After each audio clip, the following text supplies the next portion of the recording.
All right. Peace, and blessings. Haki Ami here.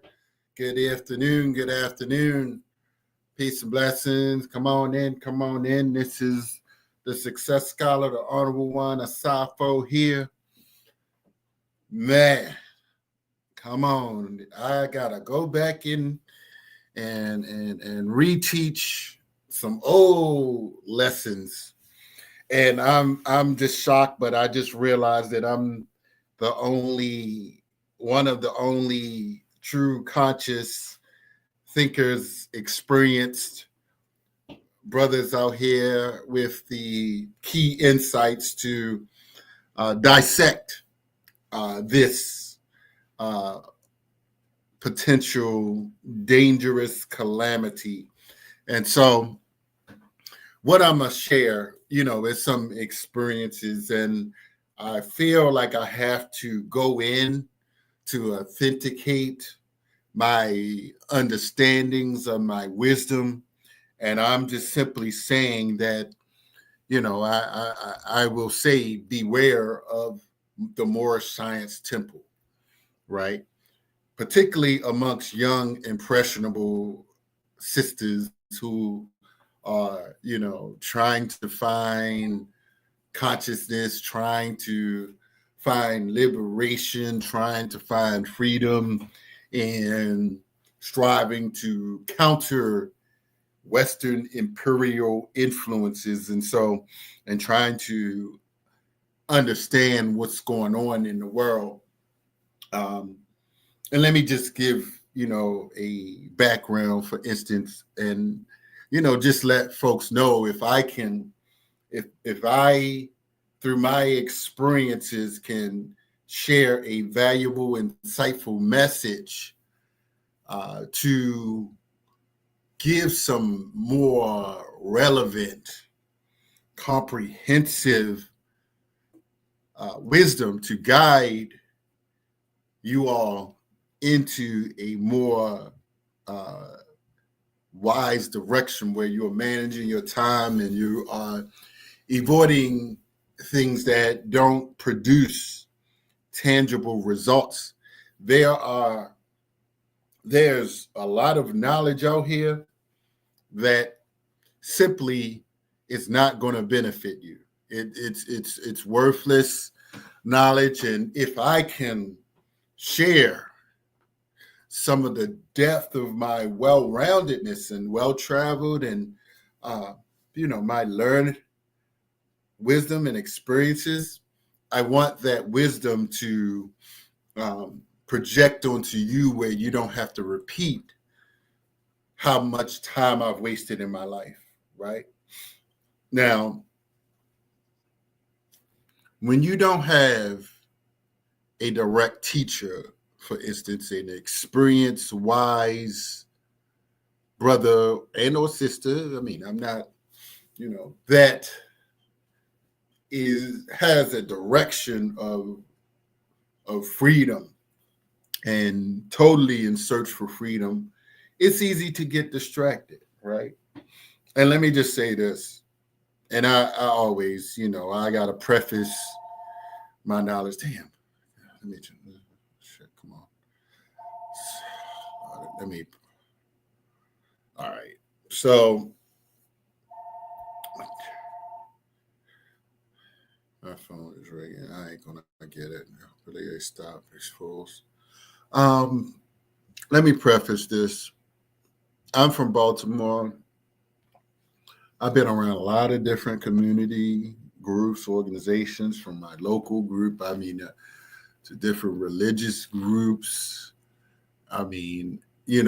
I've just ventured out into different spaces to sort of get a level of wise understanding of the world. And I didn't want to, in my search for freedom from my early late teens to my early adulthood, when I was in the military as well, I experienced many different teachings. And this is why I feel like I'm uniquely qualified, because I wasn't trained systematically, by the oppressor. I'm not controlled. I didn't go through the pedagogy of what some of these scholars actually go through. So with that being said, my background was unique in that extent that I supplemented my work experience through self-learning, self-development, and truly gaining knowledge of self in a unique way. So, I touched upon the many different fragments, reading books, of course, from various Muslim sects to the Hebrew Israelite groups, and and just a little bit of all of them. But what I learned, for instance, even reading some of the Moorish books, not just the Moorish Science Temple, but the Moorish other groups, is that some things eventually just simply, are a waste of time, and they don't benefit our community. Now, with that being said, I read a lot of books, right? And I always let people know I read 100 books a year for 11 years on a diverse amount of topics, all right? So I became very conscious, I'm not going to say very early, but, in my early 20s. And so I actually had a broad section of scholars, Hakim Metabudis, Jawanzu Kunjufus, the Welsings, and, so I was reading more practical things to really, truly be well-rounded, not like some people that just follow different cults, different organizations. I didn't necessarily have someone to groom me into following somebody, right? And that's the benefit of how I've been able to evolve. But I started networking with different Moorish Science Temple groups in the Baltimore area, like when I was out of the Navy and, working in Sandtown, but just in and around the Baltimore area, right? And so I learned a lot of different things now. What I will say, there are a lot of different groups, and they don't always agree, right? They don't always agree with everything. Now, I'll give you this example. So there's one, for instance, that was in Sandtown, in the Sandtown area. Now, he calls himself the reincarnated prophet Noble Drew Ali, right? Now, I can't recall, but many of the contemporary Moorish Science Temple people, they follow Timothy Dingle L, right?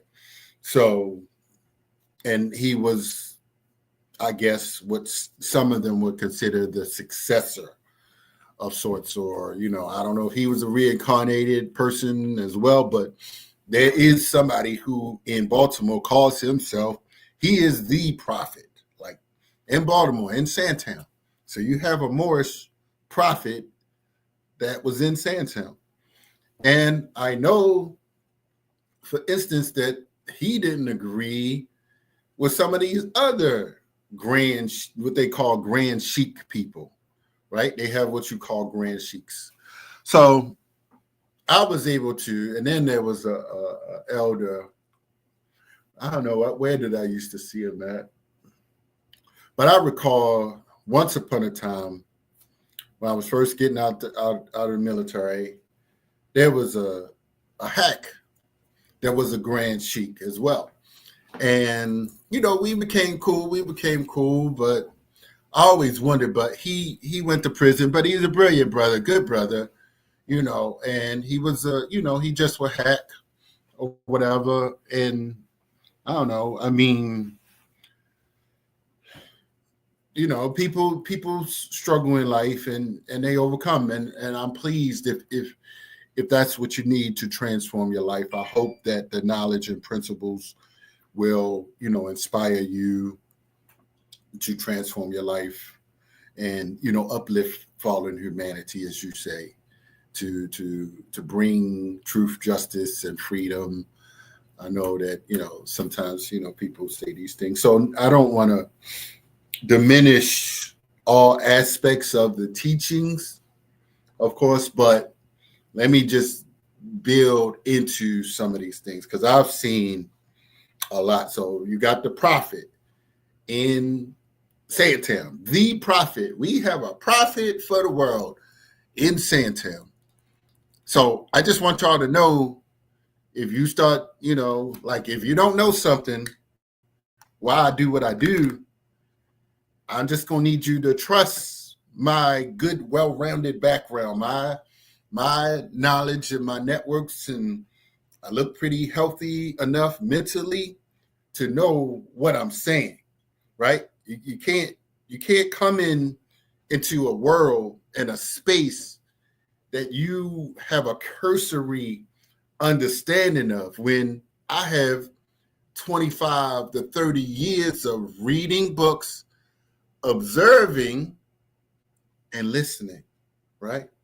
And experiencing, having different conversations. I recall I was at a church, for instance. Where were we? Right on Pennsylvania Avenue and what's that? Lafayette. We were in the basement. The conversation was about violence and stopping violence.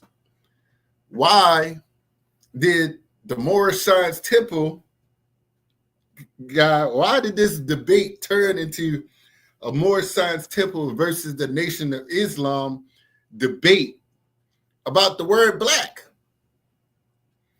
We here trying to stop crime in the community, and y'all get into a discussion about the word black. I'm like, man, this is how it is. This is how it's going to be. And I've seen similar things. You hear them on the radio every once in a while. You could be talking about anything. I've heard them for years, and I've listened to black radio for 25 to 30 years. About 25 years. So maybe longer, 30 actually. And Baltimore, we, and the DC markets, DC audiences, they've had their share of black talk radio, but that has elevated my intellectual depth by hearing different conversations that most people, you only go to school. You only go your peers on your universities or whatever. But, and of course we have everyone's place bookstore. So y'all, everybody not like us, right? And so I've taken this knowledge and experience to grow. So what we have? We got their debate about the term black. So that's another thing. So you can't go to a meeting about anything. You talk about unity.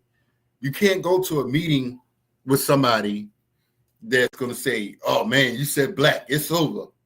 It's over. You ain't worth nothing. I'm higher than you because I have a nationality card and I have a tags. I don't want to get no tags. How is that liberating our community? How is that empowering our community? I'm practical.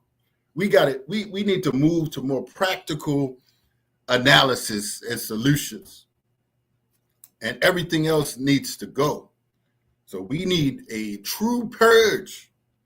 I'm calling for a purge.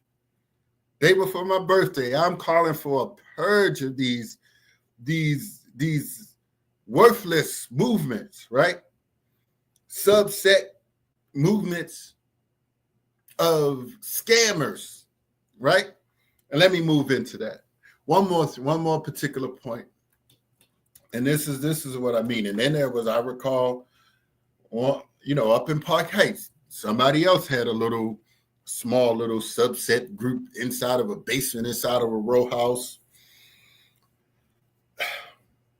I mean, if you're going to be meeting with anybody, make sure they building something. Make sure they are making some moves. Like, not somebody trying to, we going to be a nation and I don't have two pennies to rub together, but we trying to have meetings inside of a little shack inside of a room.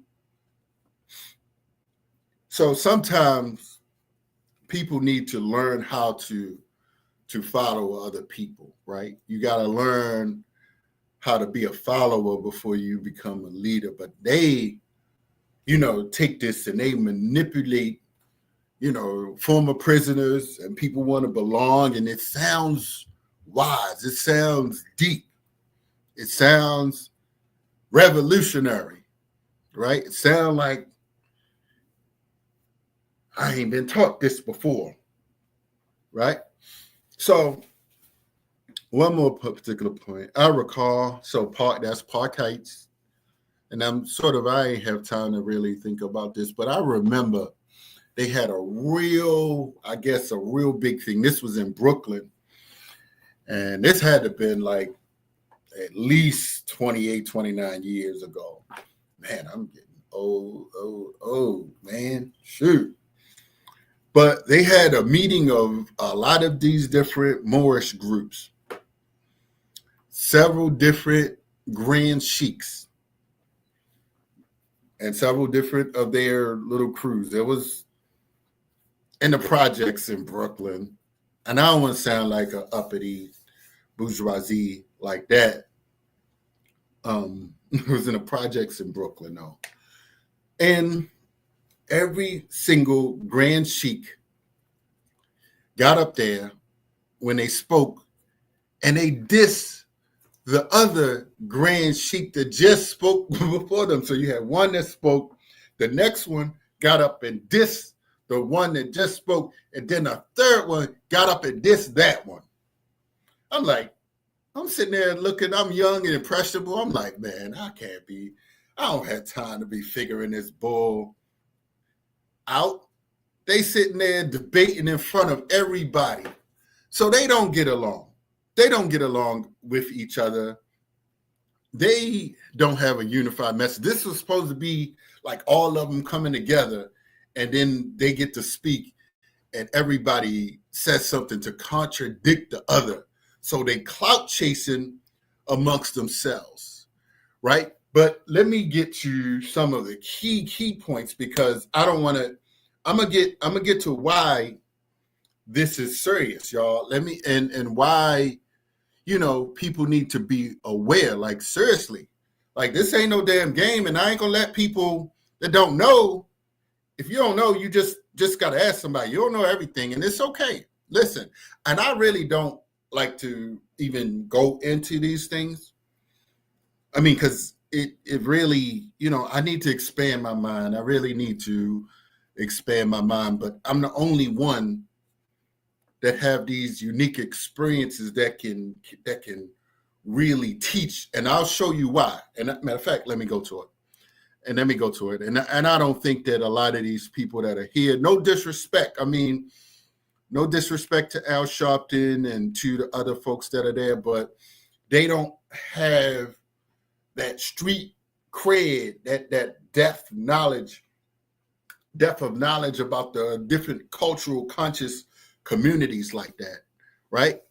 And so, I've been in and around, wasted years of my life, like even listening to some of this, and some things are truly beneficial. I mean, my knowledge, about health things. I mean, many individuals, great teachers have taught us about maintaining our health. That's nation building. So I'm grateful, in some aspects, but some things are just worthless and it's dangerous. And so let me share my screen, but here's the key one, the first. This is just the first. How many of y'all are familiar with Corin Gaines? Corin Gaines.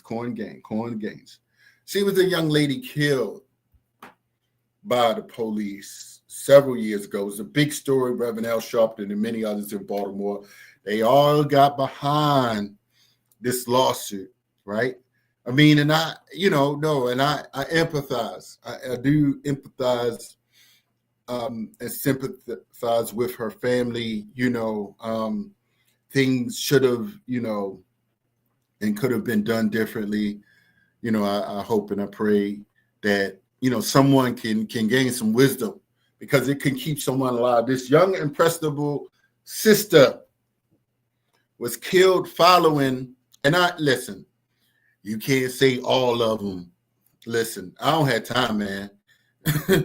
Let God sort them out. Like, as they say, I don't have time, man. I'm like, if you need somebody to follow, if you follow me, I'm just telling you. I'm just gonna tell you straight out. Like, don't waste your time. I'm not, I'm not here to debate, but this is war. This is war, intellectual war, and you can get yourself killed, or you can go to jail for a long time fooling with these people, man. And let me just play this clip here. And unfortunately, and I said little things, but I didn't want to take away from the movements that was building up in the Baltimore area surrounding the lawsuit. But, very reputable brothers and sisters that stood for that young sister, Corin Gaines. But all this would not have happened if she wasn't a part of this dead movement that actually is sort of worthless. So here you go. Let me share my screen. Let me see. Okay, let me go back. Supporters of Corin Gaines packed the courtroom. They expressed their concern and disappointment loud and clear while leaving. The judge didn't recuse himself, nor set a... Wait a minute. I didn't do it right. Okay, come on. Share screen. Am I sharing the screen? Okay, it should be. Okay. That should be it. There it is. Okay, let me go back. Watch this, y'all. Watch this. Supporters of Corin Gaines packed the courtroom. They expressed their concern and disappointment loud and clear while leaving. The judge didn't recuse himself, nor set a date to settle the matter. Al Sharpton was there too. He calls the case a disgrace and vows to make it a national issue. Justice for Corin Gaines. Reverend Al Sharpton joined dozens of people protesting the handling of a $38 million damage award stalled in the court system for some 5 years. We came today to pick up a check, not pick up a date. That's right. Baltimore County Police fatally shot 23-year-old Corin Gaines after a 6-hour standoff at her apartment in Randallstown. Her son, Cody, 5 years old at the time, was wounded in the face. Baltimore County has put my healing process on hold. It has not allowed me to move forward in my life emotionally, psychologically, which all affects my physical. The Court of Special Appeals overturned Judge Mickey Norman's decision to throw out the jury award. He found the officer had qualified immunity. It shields police from civil liability while on duty. The case is now back in his court, and on Wednesday, he declined to recuse himself. And instead of focusing on whether or not to reduce the jury award, he suggested his court may review elements of the decision he lost over again. Court of Appeals overruled you. Well, let me decide how I read how they overruled me. This is a national disgrace, and it takes national support. Rally organizer, radio talk show host Senator Larry Young required medical attention after being overcome by the heat. Speakers acknowledging the oppressive temperature urged the crowd to turn up the heat on the county executive to intervene. Johnny O, we help elect you. Your silence is deafening. The county executive's office issued a statement saying this administration inherited the case. Our focus is now on doing right by the family of Ms. Gaines and in particular her children. After years in court, the county made a significant offer to resolve this matter, which reflects the highest amount we believe the court may award under the law. The amount is not being disclosed. According to police, Corporal Royce Ruby, who shot Gaines, is no longer with the department. The award that was rendered in this case was rendered to take care of these babies and their future because they are left without a mom. Event organizers are asking the Justice Department to intervene. A court date, perhaps in early fall, will be set in the next 2 weeks. Reporting from Circuit Court in Towson, David Collins, WBAL TV 11 News.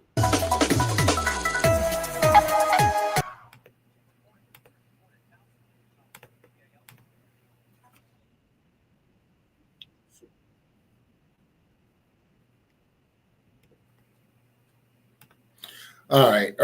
So that's one clip. Now, let me tell y'all what pushed me like over the line like some years ago, probably about 6 now. I had a sister,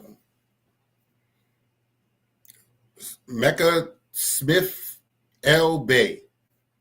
She was in Augusta, Georgia, needed somewhere to stay. I'm in Baltimore. I'm like, all right, well, this sister's a Moore sister. She went to Howard University. I mean, all right, it's all good. I ain't gonna charge a top dollar. I didn't even ask for, no, I did. I did get a deposit. And matter of fact, I think she paid a few months in advance. I don't know if it was a couple months, but she gave like a little something up at the beginning, right?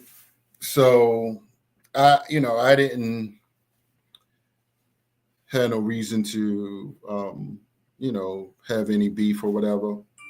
Now, after some time,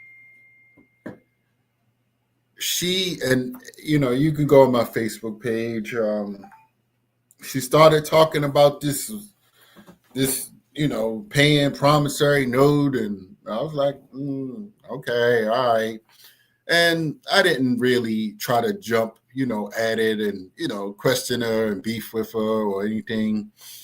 But, and this was right, matter of fact, this was definitely in 2000, maybe 2020, because I went to Tanzania, and I recall trying to maneuver so that I can, get to the bank and, pack up, get my passport type thing.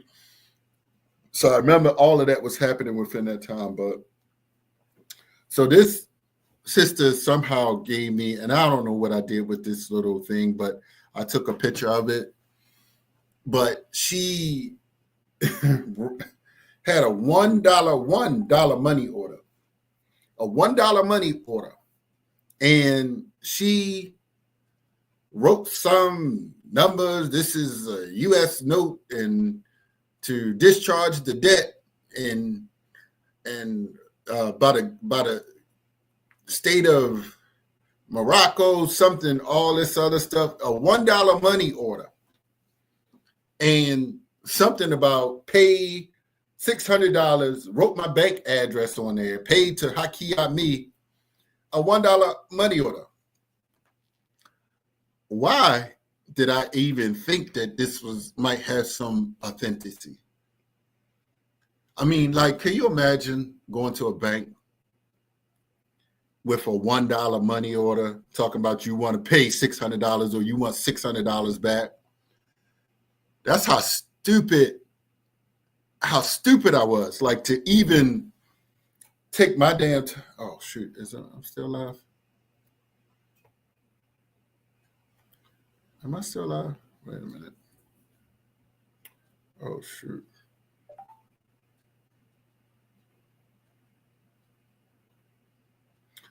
Am I? Oh, I guess I am still alive. Oh, it says I'm ended. Oh no, okay, it's this one. Okay, sorry. I see this other one up here. going to a bank with a $1 money order. They looked at me. All right, it's all good, bro. I mean, it's okay. Whatever. I'll move forward. Okay. So anyway, so here's the thing. I went there, and make a long story short, I mean, it didn't make no sense, and I let it go, whatever. So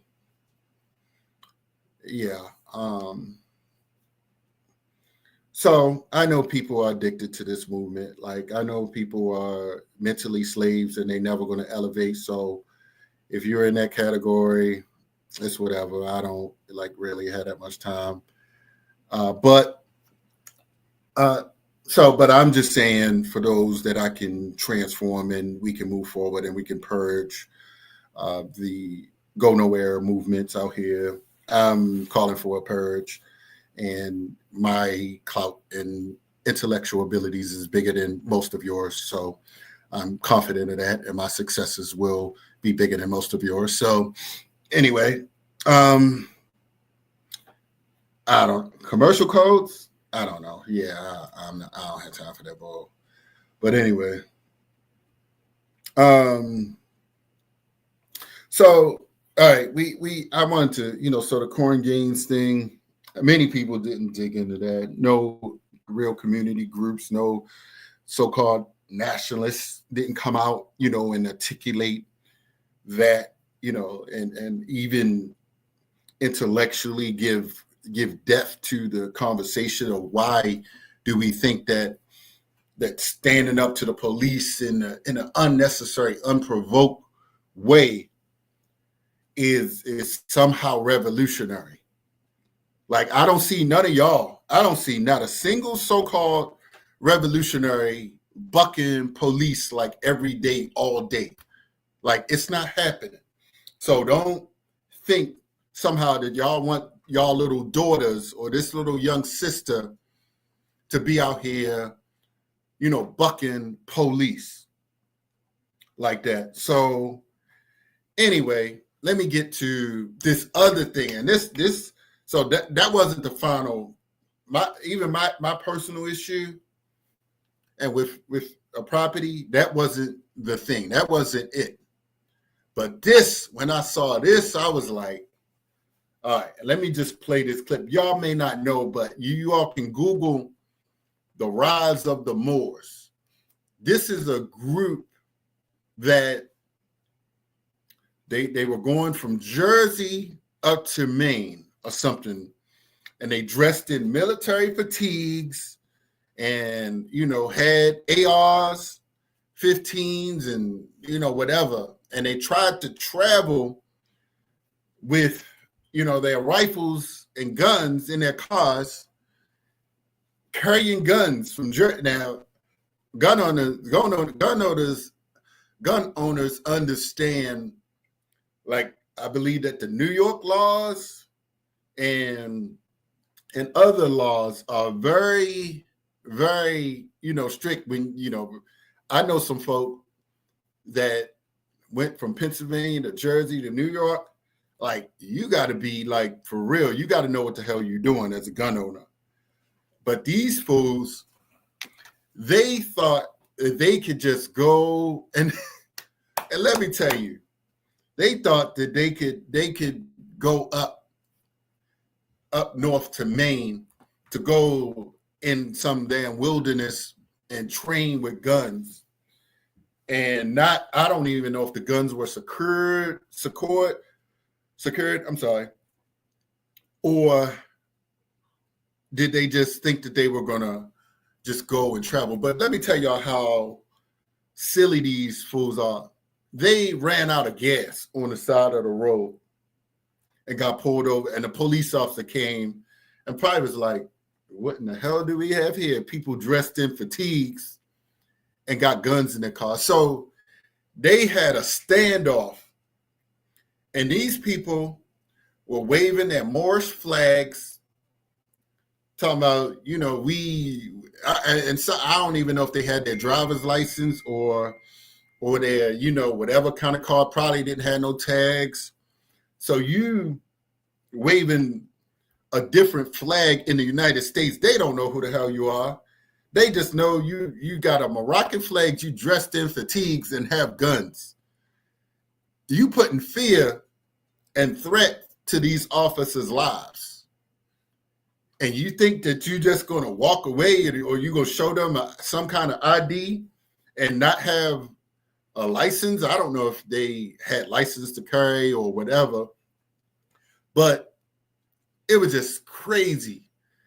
You are the rise of the Moors, the rise of the Moors. Please look this case up. And I haven't did an in-depth video of this, but I'm feeling that I needed to do it like right now. I needed to do this right now because they're working again. They're undermining people with the same skin color, but they don't think that they are part of you. Like they don't see themselves. They think they're different.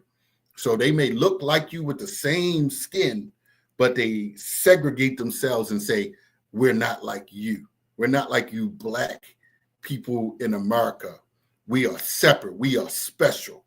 And so they will align themselves and undermine people here. Shall I say? So let me just play this next clip. And this is a 14-minute clip. Vice just did it, and I just found this when I was trying to dissect this particular story. And this was done like 4 months ago. I've been following this rise of the Moors thing for about 3-4 years, maybe. I just dug into it. I mean, it wasn't much to watch because I don't think it made national news, the rise of the Moors thing, but you see them in courts with their fezzes on, talking about you don't have no jurisdiction. They could do any kind of crime. You don't have no jurisdiction over me, and then they get locked the hell up for doing dumb stuff, and then thinking, damaging people, thinking they some diplomats or something, thinking they have immunity. You committing all kind of stupid crimes and just saying, oh, I can commit a crime or whatever because you don't have no jurisdiction. You can hurt people or scam or take somebody's house and think that you can get away with it. Well, there are universal laws out here as well. Like your comma, when your comma is not good. So let me show y'all this clip. It's a little long. I'm sorry to be so long with this, but I just wanted to dig deep because, and I don't expect everybody to know, what I know about, what I've seen, but these are some of the key things that I've seen over the years. And I just say, it's just not worth our time anymore. They've been around 100 years and it's just not worth our time. It's not worth defending them. It's not worth having a conversation. It's not worth having a conversation about what they believe. Just ignore it. Like, I don't, you can be who you are in your own little space, and sometimes they will call in on Carl Nelson's show and inject their beliefs, and nobody cares. You're not growing anyway. Like, no, we don't care. The rest of the world doesn't care what you're doing. And it's time, and it's been time, and unfortunately, some of the so-called leaders, so-called movements haven't, intellectually critiqued them. And so I'm the only one out here, and it's probably like tens of thousands of them out here. But I'm just going to dissect it with facts, not just my opinion, my observations, but I'm going to let some of these news articles speak. I just believe I have a better plan. If you are searching for identity and a culture or a way of life, whatever you want to call it, come to death row. But I'm just saying, like, because we need real workers, thinkers, builders. And so I'm like, look, I only have a few more years out here, but if I can contribute in some way to somebody's intellectual liberation and freedom so they don't get stuck and then some 20 years they end up dead like Corn Gaines, or they end up like the leader of this Moorish movement in jail. This brother had a small child. He was a decorated military guy. And his father, I can't remember his name. His father, this is the rise of the Moors.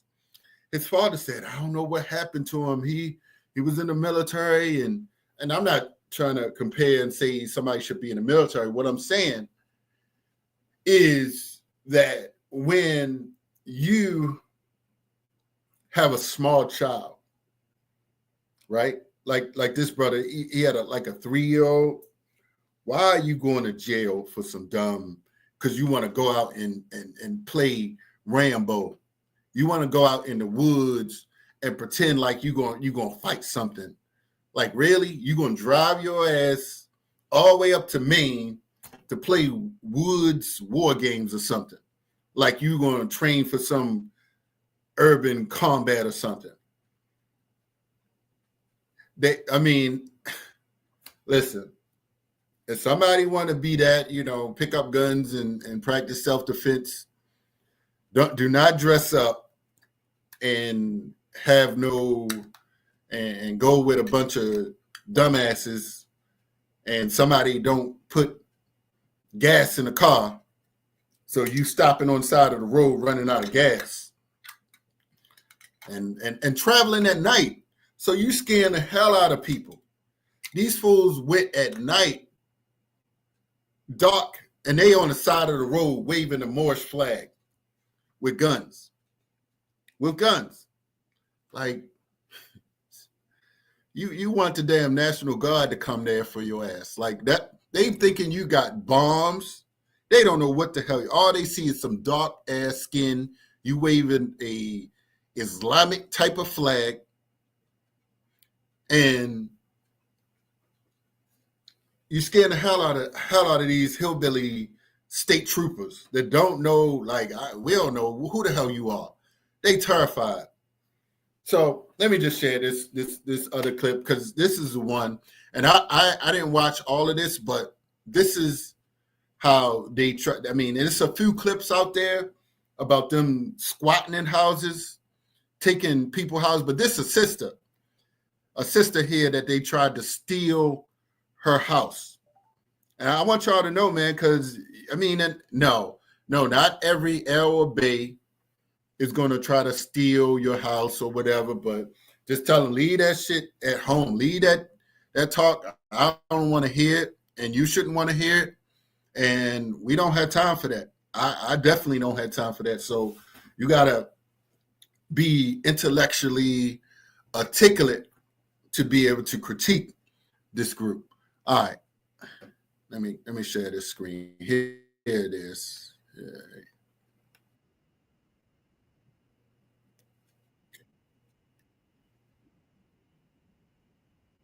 $2 million homes. Your biggest decision is, do I want to go to the beach or the pool, and what am I going to grill for dinner? South Carolina, Hilton Head. What's going on there? People with families, everybody loves Hilton Head. One of the best ways for an American family to create intergenerational wealth is to own some land. It's in high demand, and they don't make it anymore. I'm standing on the beach of the beautiful island of Hilton Head, South Carolina, where after the Civil War, Black people owned most of this. But over the decades, the land was lost. And to this day, we got Black folks that are still fighting to keep their little piece of the American dream. By 1910, African Americans owned around 16 million acres of land, much of it acquired through purchases and homesteading. But after years of violence, intimidation, and legal trickery, most of it was taken. Texas A&M law professor Thomas Mitchell has been tracking that loss for 2 I'm sorry, this is the wrong one. Let me go back. Here it is.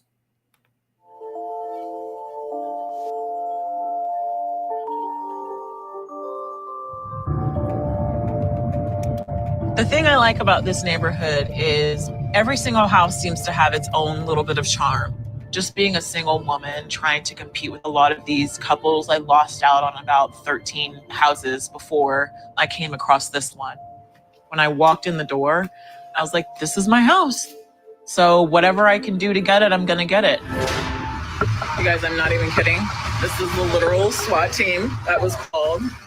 Shanetta Little was finalizing construction plans on her first home when a stranger changed the locks and told her that the house she bought was actually his.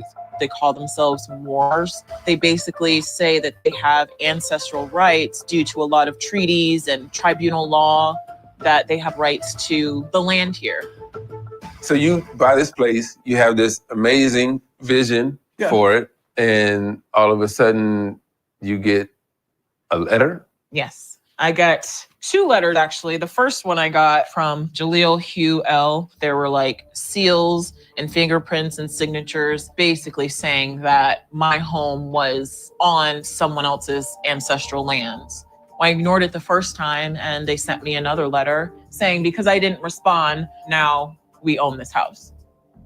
The third time was basically when all shit hit the fan. So they sawed off the locks, put their own locks on. He is now occupying the home.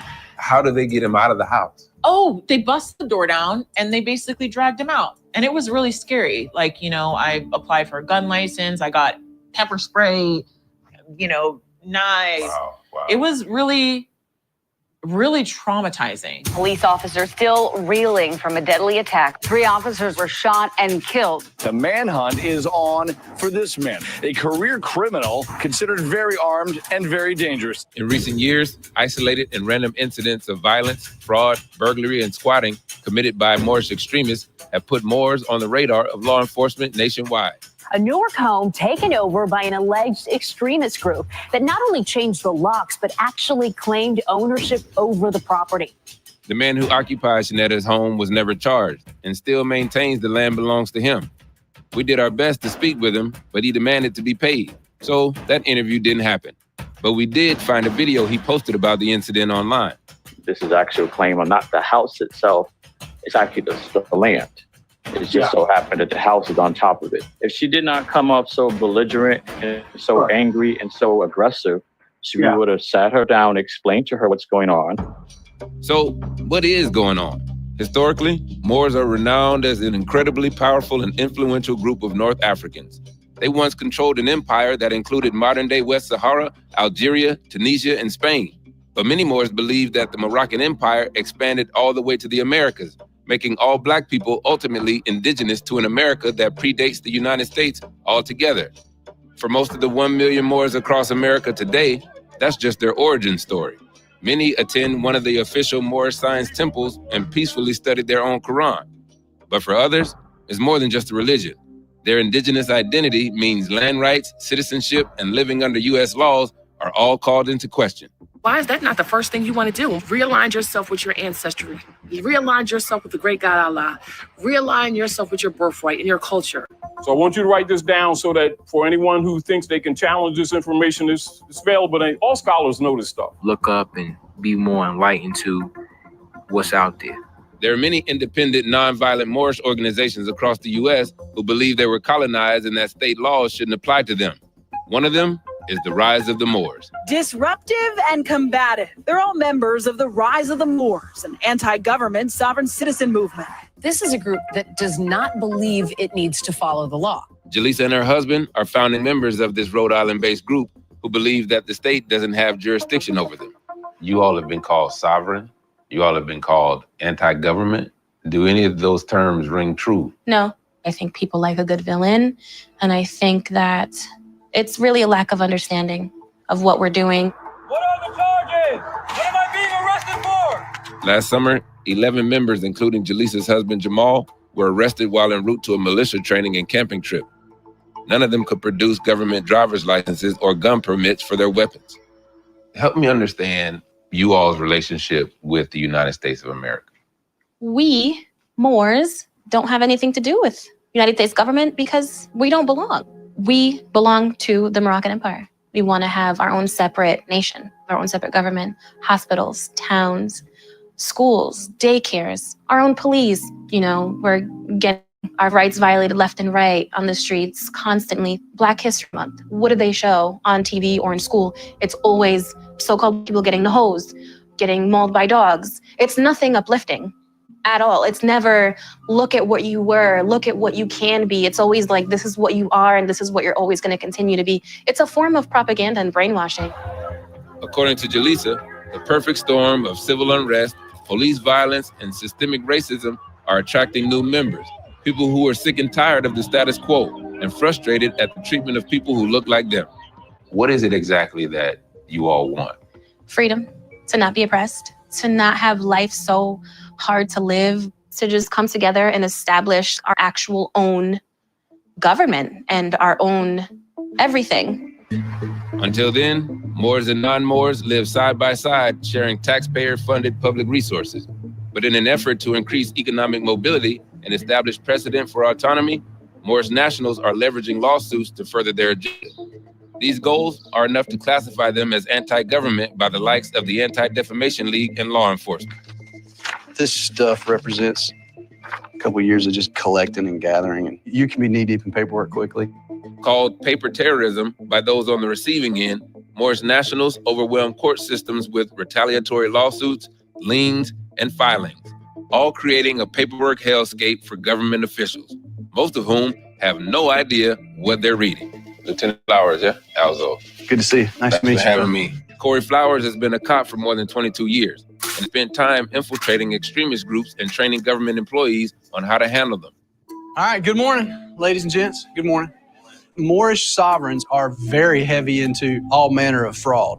A lot of times very complex fraud, like mortgage schemes, postage stamp fraud, credit card fraud, wire fraud, a lot of bank fraud. Paper terrorism, you guys heard of this? You can use physical legal documentation, whether it's putting a lien against somebody else's property, filing a lawsuit against somebody else in order to intimidate them, particularly in their professional capacity, which definitely creates stress, right? The idea that some folks you guys deal with could impact your livelihood, that's an intimidating thing. Flowers himself has been on the receiving end of the tactic, which most often targets law enforcement and court personnel. I'm wondering if you can walk me through what this is. Yeah, so this is a lawsuit against 2 former police chiefs, a couple mayors, me, and this fella's opinion. These are all the people that he believes wronged him legally. So this is a lawsuit for $4 billion. Or $4 billion. With a B, yeah. Have you seen an increase in the number of people claiming to be sovereign? Yeah, there's definitely been an increase. Anytime you have an election where power changes, and especially if a party changes, you have effectively half of the country that gets into a panic to varying degrees. Panic like that will often drive folks to these movements. What threat do these folks pose? When you have a subgroup that just believes the rules don't apply to them at all, like that creates chaos. There are now almost 3 million messages to the government to recognize Moors as a federally autonomous body of indigenous Americans. But that's not what most Moors want. And distinguishing themselves from that ideology has been a priority for the original Moorish Science Temple of America. There are Moors across the country. We know of groups in Rhode Island and New Jersey, but neither of those groups are part of the Moorish Science Temple of America, which are like the OG Moorish Americans. We came here to their headquarters to speak to the Supreme Grand Sheikh to see if he thinks these splinter groups are legit and if their practices are in line with their Moorish teachings. The Moorish Science Temple of America was founded in 1913 by Noble Drew Ali, who taught that all Black people were stripped of their national identity and Islamic faith through racist oppression. At its peak in the 1920s, it boasted upwards to 35,000 members who aspired to uplift a fallen humanity. We've come to Sunday school to learn from the 8th generation successor of Prophet Noble Drew Ali, the Supreme Grand Sheikh.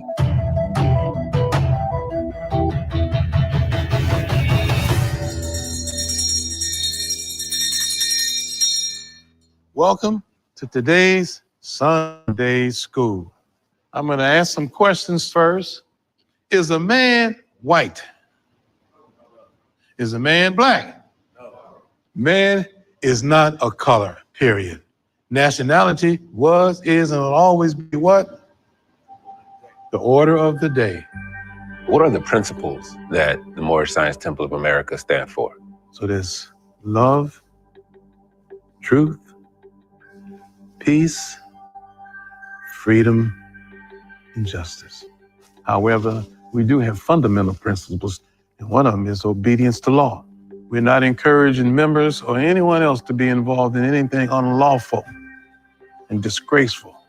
When the public sees Moors, it seems like they just lump you all into one group. That's true. But there are groups of Moors that don't comport themselves in the way that you all do. How do you reconcile that? They're robbers and schemers. Moorish Americans don't do those kind of things, and it's written in our laws. We don't take people's property, and we're not anti-American.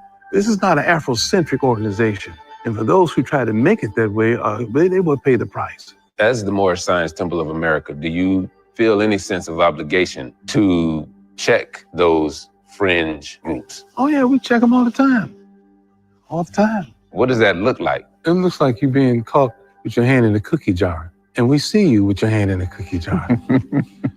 And you still lie that that's not your hand. But they don't have to be told that they're wrong as much as the law is telling them that they're wrong. Because whether you have affairs on or not, if you break the law, you're breaking the law. And you're going to get yours.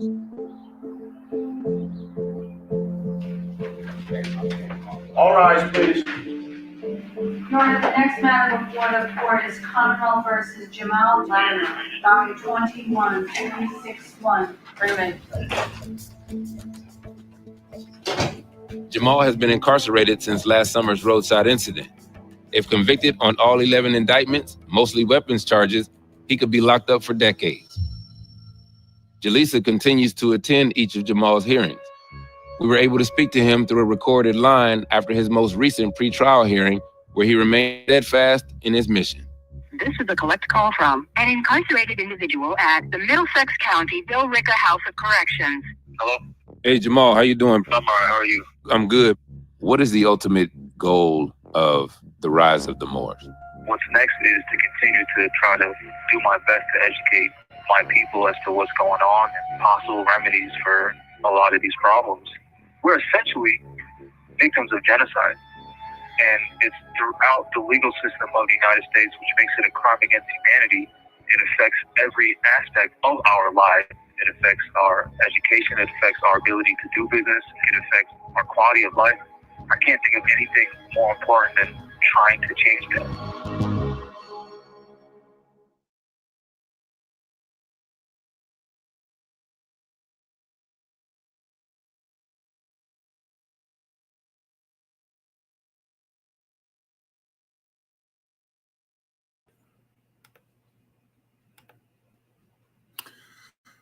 All right. So I wish I would have, I don't know if the whole actual thing was in there. And again, as you see, many of them don't agree with each other. And,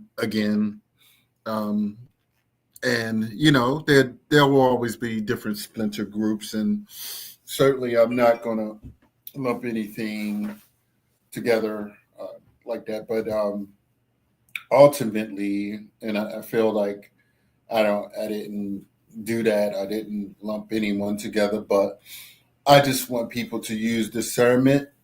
If you see people with these names, you know, just make sure their level of you know, sanity and rationality. I mean, because ultimately, many of them say some of the right words. You can see them talking about oppression and you know, nation building, and you know, but ultimately, like if you are putting yourself in a position to be captured, incarcerated, and you have a small child on the outside, like all for what? Let's just think about it.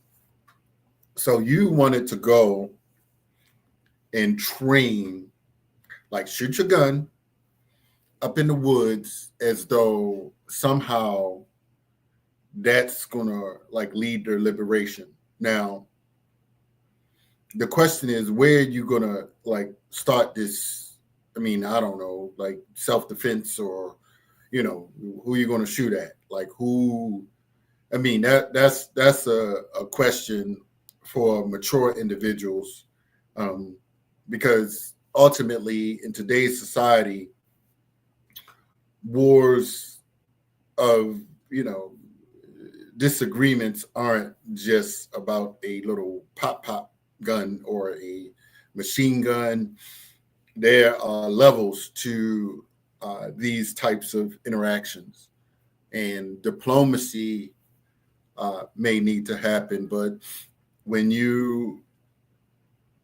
and I don't know if that was their ultimate thing to push on that level, but I just don't think that it was a wise thing to do, to put yourself in a position where you're in jail. Again, they didn't have licenses, they didn't have gun permits, and this, some people may, make extreme statements, say we don't need none of that. We're gonna follow our own liberation laws and et cetera, et cetera. But you're in jail.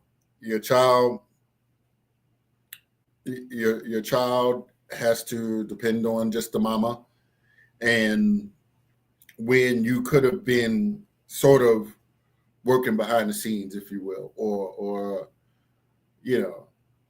sort of planning to build up, and maybe not go out there and wave a flag and say, I'm Moorish, I'm a Moor, and I'm sovereign. And although I got these guns, Mr. Police, you can't stop me from conveying, I guess, they don't drive or whatever, they are conveying. I guess that's the term that they use. They use some term to say that they're not traveling, they're not driving or something. But anyway, I just had to put this all out there. I know this is sort of long, and I'm gonna go find the rest of this Vice article. But I mean, I've been following that. I looked at a few clips, and then I was just like, all right, that's enough. But I felt like I needed to double back, because sometimes you see them in your local spaces, and just know they could be like a Dr. Jekyll and Mr. Hyde. Like, you don't know what they are thinking, and how they could be a Corn Gaines, ready to go out and tell people you can't pull me over.